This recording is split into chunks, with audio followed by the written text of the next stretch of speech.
fastest show in sports. Earth-shattering news in the National Football League as the New York Giants shockingly have fired head coach Brian Daboll. Well, okay, I mean, it's a big deal because it's New York, but it's not really shocking, actually. 20, 40, and 1 as the Giants head coach, and, one playoff win, 3+ years, a multitude of ugly, really inescapable in terms of the perception around you or the narrative around you. Fourth quarter collapses, and I think that this is absolutely the right move because you're still not salvaging a season because there's nothing that you can salvage here in terms of wins and losses like a playoff berth, but you've got to at least have a direction and a healthy building.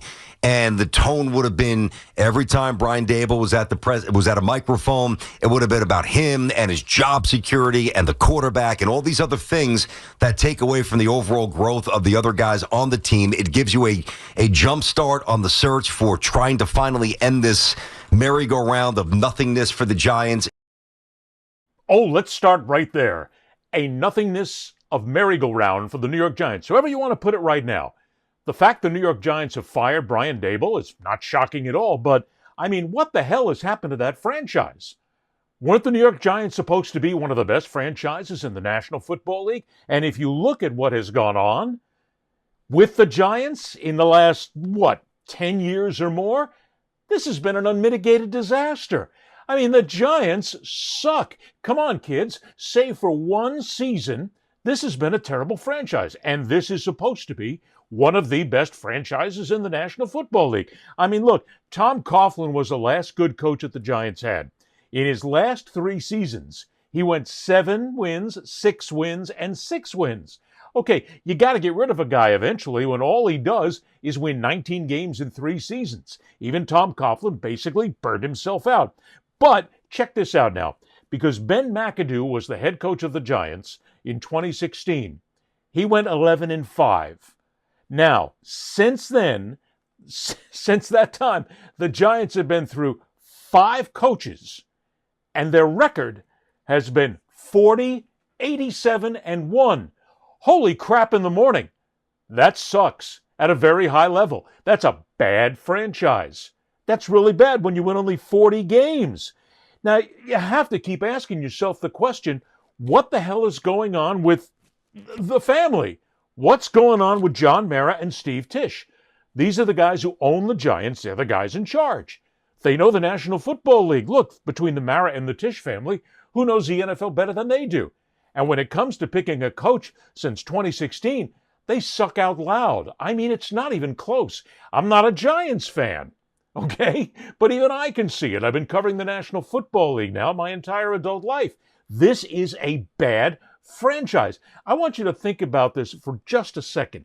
It's possible, just possible, that the New York Jets could one day soon be better than the New York Giants. I mean, imagine that.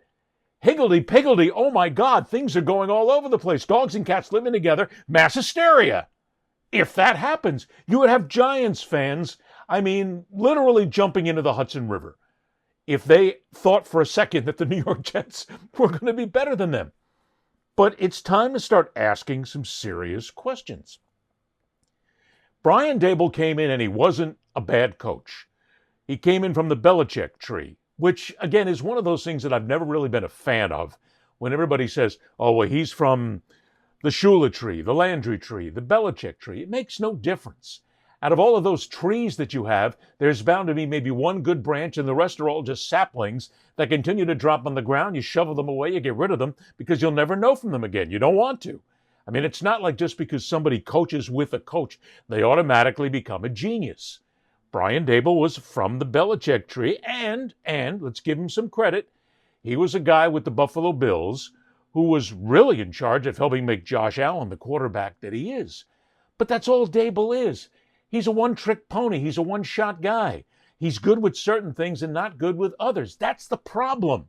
You've got Mara and Tisch in here putting somebody in charge who, a good assistant coach, and he had a great season coming out of the box, and then completely fell apart. I mean, this is a guy who's throwing clipboards and throwing pads on the sideline.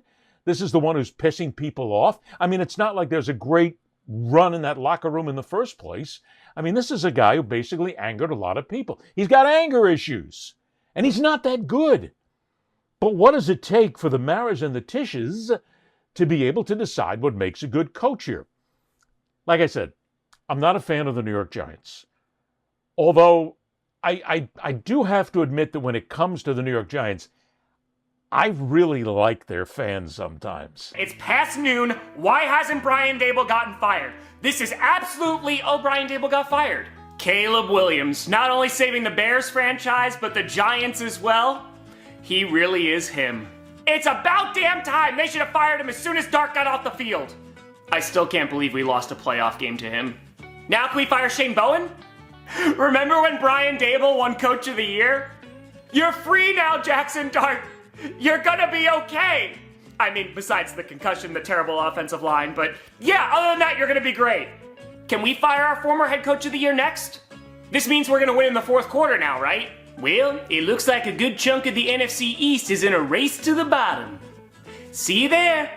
Well, whoever we hire next definitely won't be worse than Brian Daboll. I hope. I'm just happy we're not the most embarrassing team in the division this week. I'm just worried about a grown man who has all those jerseys ready to go. I mean, my God, man, how much money have you spent on jerseys and shirts?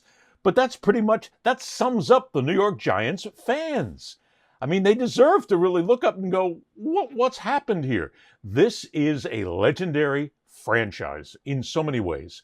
But then again, we've seen so many legendary franchises go by the board lately as different teams come up. Still, with the wherewithal they have, the money they have, and being in New York, there's no reason why a head coach of the New York Giants should fail. Yet, again, when you look at it, five coaches have been here since the time that Ben McAdoo went 11-5 in 2016. Five coaches that have failed. I mean, you've got to do better than this because, look, this is not college football. In college football, if you don't win by the third season, you get rid of them. Well, wait a minute. Let me back up here. This actually is becoming exactly like that. If you don't win by the third season, if you don't at least keep this team competitive, you're out, and you deserve to be. But then again, there's a little more leeway here in the NFL than there is in college football. A lot of it depends on injuries, different things that sometimes coaches can't really stop. I mean, to give Brian Daboll his chops, he wasn't the guy that basically concussed Jackson Dart 4 times. At least I hope not. I hope he wasn't the guy. But he's had injuries. Still, though, when you're a coach in the National Football League, you learn to get past injuries. You learn to create a franchise and a team that is ready. You have those secondary guys ready to go. Daboll didn't. He spends more time getting angry than anything else. So, for Giants fans, this is tough. I mean, I can't say I feel sorry for the Giants fans. Because you're fans, you pay your money, and you pay a stupid amount of money to go see a football game in New York. So I know what that's like. You deserve your money's worth. But I've never really been a Giants fan. As a matter of fact, I worked for a sports network one time, which was housed on Long Island, and we had some of the most obnoxious Giants fans in the world. This guy named Andy, this clown for crying out loud, who every time the Giants passed gas, it was the greatest thing since sliced bread. I mean, it was all over us every time something happened with the Giants. And that's when the Giants were winning, which made him even more insufferable, which basically probably got me to think twice about being friends with Giants fans. No. Look, you deserve better. But it is time for Giants fans to hammer down. If you want to talk about the media market that's there, you've got the fan, you've got all these different stations that are there right now, you've got all these voices that are being heard, and people are listening. 8 million people in New York. You've got people all up and down the Eastern Seaboard who are listening. These media guys and gals and the fans got to get on Mara and Tisch. You got to shake them by the head a little bit and say, what the hell are you doing? Hire somebody who can come in here and actually coach this team. Because to continue to go through this carousel of bland nothingness, it's just not good for the Giants, not good for the National Football League. Well, wait a minute. It is good if you're the Dallas Cowboys. But then again, I root against it. Look, to me, a Sunday's not perfect in the NFL season unless the Dallas Cowboys lose. When the Cowboys lose, life is good. It's perfect at that point. Sometimes it's the Jets and sometimes it's the Giants, but it's always the Dallas Cowboys that I'll root against. And the Commanders are sitting out there. They're hoping. The Eagles are sitting out there. They're hoping that the Giants don't come up and be a good franchise again. And they may not be for some time. Think about this. You've got a great quarterback, a great young quarterback in Jackson Dart, but now you've got other holes that you got to fill.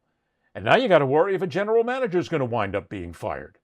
So Giants fans, take it in. Season's gone. It's over. It sucks. But from a very serious standpoint, I want to know what John Mara and Steve Tisch are doing and why they have failed. When you look at a lot of franchises around the National Football League, you see ones that should fail, like the Miami Dolphins. They got an owner who doesn't know shit from Shinola about football, and the Shinola people are pissed, I got to tell you. They get rid of their general manager because he's made terrible moves. They got a coach who shouldn't be anywhere close to being a head coach. They have a quarterback that's going to wind up being with them for a couple of years because the team can't afford to take the dead cap money hit that it would take to get rid of him next season. You've got a franchise that's a complete disaster. The Giants shouldn't be a disaster. They've got people at the top who know how to do this. So let's see if they can do this and put the Giants back on track. And oh yeah, Giants fans, keep making more of those great videos, baby. We need them. We need them every single day. Ed Berliner, the fastest show in sports.